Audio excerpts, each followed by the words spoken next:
Alors Amélie Bonnepomme, il est né, c'est ma fille Apolline qui m'a demandé un soir en débauchant de faire une petite bande dessinée. Voilà. Donc c'était un petit personnage avec un petit taco. Et le personnage, je ne savais pas trop quoi faire, alors je lui ai fait un chapeau, un vieux mégot, et puis une barbe. Voilà, je suis pas allé le chercher très loin, j'ai fait ma tronche. Le truc c'est que j'aimais bien faire, j'avais un petit taco et puis je rassemblais toutes les couvertures, les oreillers, les édredons, je faisais une grosse montagne avec plein de ravins, des trucs comme ça, enfin voilà, c'était un gros amalgame de couvertures. Et puis je faisais rouler mon petit taco là-dedans, il arrivait plein d'aventures. Et en fait, c'est pas les édredons et les couvertures et les dessus de lit que je voyais, c'était des montagnes avec des arbres, des cascades, et j'avais vraiment le paysage. J'oubliais carrément le support du petit taco qui roulait dans des couvertures. Voilà. Et puis ensuite, c'est un univers dans lequel j'aimerais me promener, me balader. Voilà, avec des rochers, des cascades, des déserts un petit peu incroyables, des pierres qui n'existent pas.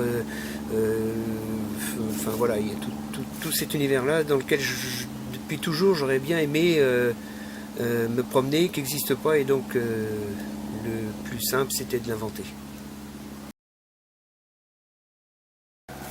Quand Laurent m'a présenté cet univers et ce personnage, j'avais envie de mon côté de travailler sur du western.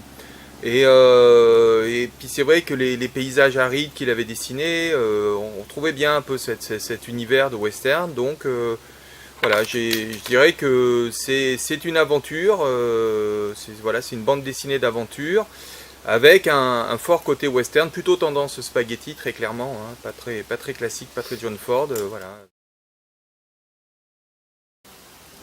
Je dirais que c'est Franquin. Franquin avec son album Idée Noire.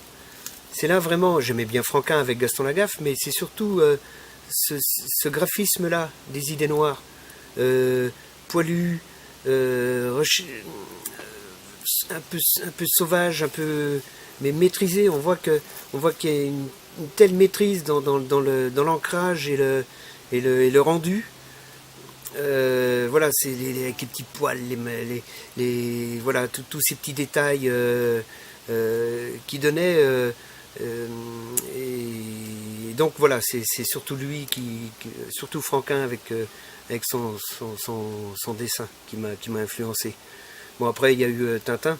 Enfin non, je dirais plutôt avant. Dès tout petit, j'ai eu envie de faire de la bande dessinée en lisant Tintin, La Licorne et Le Trésor de Racamole Rouge. Enfin voilà, ça c'est euh, Le Secret de la Licorne, tout ça. C'est Tintin qui m'a donné envie de faire de la bande dessinée.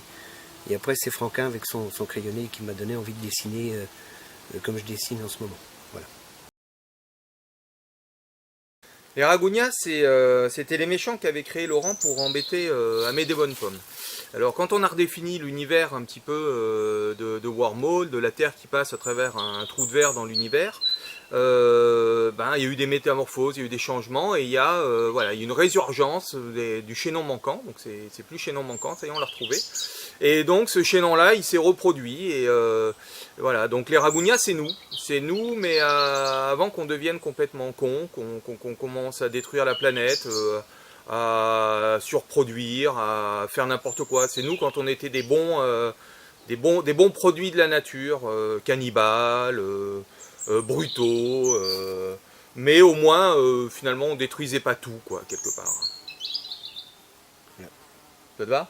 Ouais. Une définition? Tout à fait.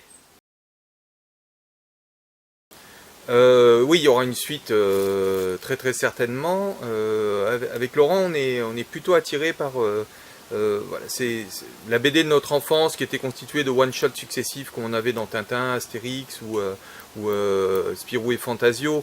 Voilà, on n'est pas très fan de ces séries qui tirent en longueur, où on tire des ficelles scénaristiques qui parfois perd du tout leur sens. Donc on n'est pas du tout fan de ça. Donc c'est vrai que on a envie de dessiner une nouvelle histoire d'Amédée Bonnepomme et d'Arachide Burda, puisque maintenant il n'est plus tout seul, Amédée Bonnepomme.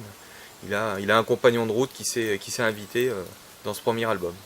C'est lui, quand il avait les cheveux longs. Voilà, Amédée c'est lui, Arachide c'est moi. Hein? Et un parc d'attractions aussi. Un parc d'attractions, c'est très très bien. Ragugnaland, moi je le vois tout de suite, ça c'est bien, c'est vendeur, Ragugnaland. Ouais. Si on pourrait- ouais, ce serait pas mal. Ouais. Tout le monde à poil avec un os dans le nez. Ouais, ça fait pas mal, hein. C'est pas douloureux du tout. Donc voilà, je pense que voilà, on vous invite donc à nous rejoindre à Ragugnaland. Vous voyez, ça sera ici là, vous voyez, Ouais. ça va être là, Ragugnaland. On a déjà le parc. Voilà. Il n'y a pas d'investissement. Voilà, puis on a déjà les châtaignes aussi. Bon ben, à bientôt. Salut!